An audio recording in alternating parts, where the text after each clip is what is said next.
Okay, so today we're going to talk about how millions of people are being affected by extreme cold weather. Hey there, you may know me from my social media where I share what it's like to be a kid with CP. But if you're new here, hi! In this space, I want to help you become more aware of current events and be a better global citizen. In other words, let's get right into today's news. Across the US, over 250 million people are facing extreme cold in what meteorologists are calling an outbreak of biblical proportions. That's 250 million people in 40 different states. The freezing temperatures have led to school closures, broken pipes, and a whole lot of problems for a lot of people. The Associated Press reported that at least 23 deaths have been linked to the extreme cold, which began over the Christmas holiday and is expected to last through New Year's Day. And these low temperatures are breaking records in places like Texas and Oklahoma. So just to put this into perspective, that's around the same population as the entire country of India, or 78 of all the people who live in the US are experiencing this extreme cold. It is important to note that not all of them are being equally affected. For example, Texas Governor Abbott declared the entire state a disaster area because they just aren't equipped to deal with this kind of weather. The Associated Press also reported that forecasters say the unusually cold weather will continue at least through Tuesday, January. Here's some of what they reported. In Texas, the cold led to widespread power outages, school closures, and the cancellation of thousands of surgeries as hospitals struggled to keep their lights on and equipment running. Dallas had the coldest December day on record. Houston's George Bush Intercontinental Airport was one of the only airports in the nation where travelers could still take off Sunday evening, but that may change.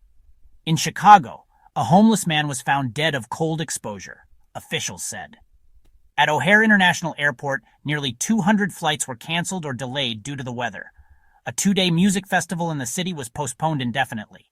Many businesses closed early, and a large water main break caused by the cold left thousands without water service.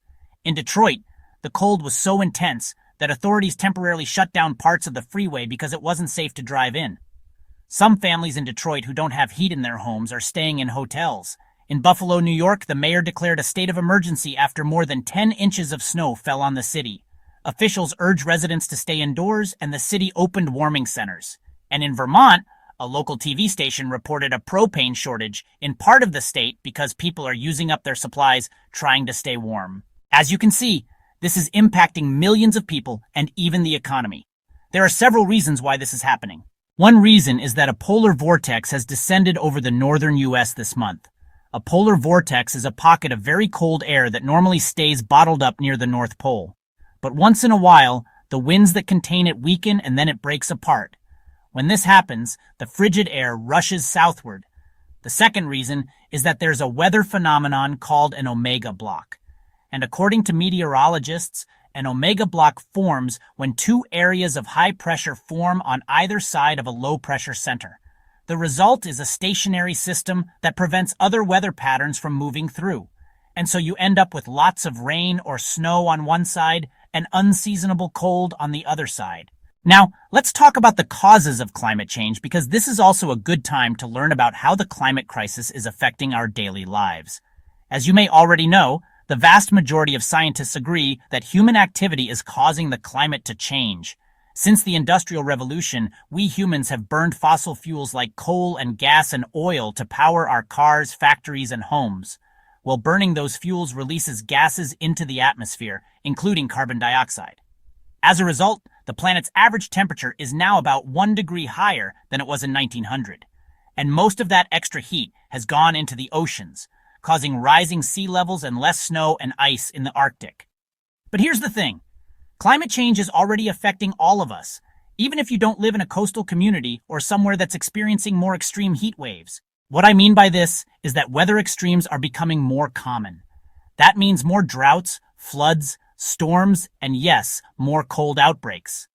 According to some experts, in the near future, we can expect to see more cold outbreaks like this one, especially in places that experience temperature swings between summer and winter. For example, the southern U.S. is going to see more days below zero. And by the end of the century, Dallas could experience a polar vortex event like this one every single year. So now let's discuss how you can help make a difference. First of all, you can educate yourself about climate change and the role that humans play in it. You can also talk to your friends and family members about what you learn. And if you want to learn more about the climate crisis and how to be a climate hero, you can visit the website of a nonprofit organization that provides resources for learners of all ages. You can also support organizations that are helping people deal with the effects of the current cold outbreak.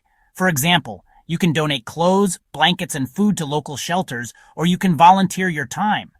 Lastly, you can contact your leaders and ask them to invest in renewable energy sources and hold polluters accountable. After all, kids like you are the ones who will be inheriting this planet, so it's in your best interest to take action now. Now let's go through some of the key points that you need to remember from this video. This extreme cold outbreak is affecting over 250 million people across 40 different states. The low temperatures are breaking records and impacting people's daily lives and even the economy. A polar vortex and an omega block are the two weather phenomena causing this cold, and climate change is making these kinds of extreme weather events more frequent. And finally, you can help by educating yourself and others, donating to or volunteering at local organizations, and contacting your leaders. Thank you for watching this video. If you want to watch more videos like this one, hit the subscribe button. Also be sure to share your ideas for future videos in the comments below. See you next time.